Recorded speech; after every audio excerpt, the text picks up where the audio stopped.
Hawakan mo ang aking kamay. Good morning! Grabe, magigising ka na lang. 4 na oras na lang bago magdilim ulit. Ah? Uy!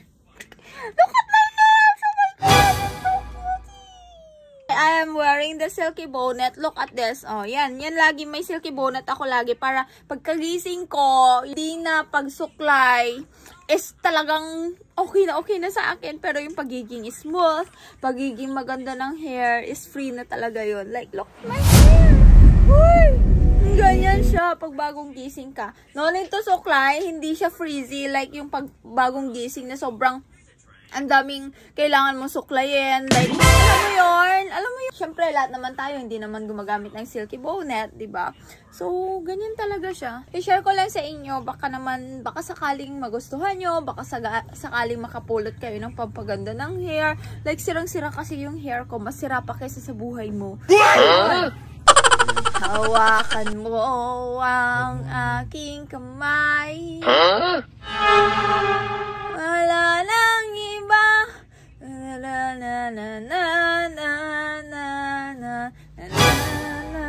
Ay, pumuti na talaga yung kilikili ko, diba? Diba? Oh, sabihin mo, pumuti na, diba? Oh, nagkita rin tayong dalawa. Kalipas ng ilang taon. Ano ba? Ano ba yung ano yun? Hawakan mo ang aking kamay. Tayong dalawa maghihinda na. Adi, napakadumi naman ng salamin ko. Ay,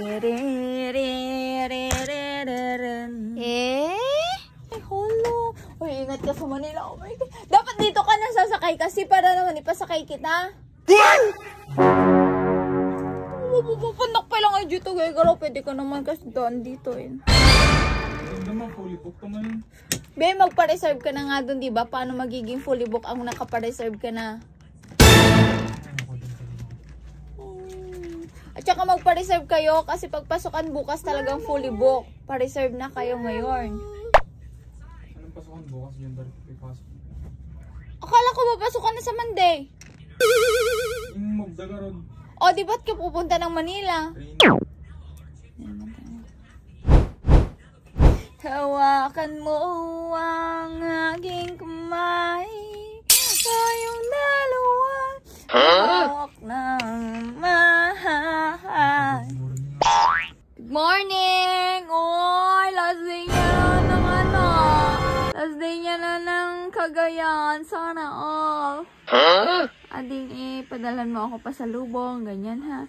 Padalhan mo ako ng... Ano na naman nilalagay mo sa mukha mo? Kaya pala hanap ng sunscreen ko na yan. Nasa'yo pala.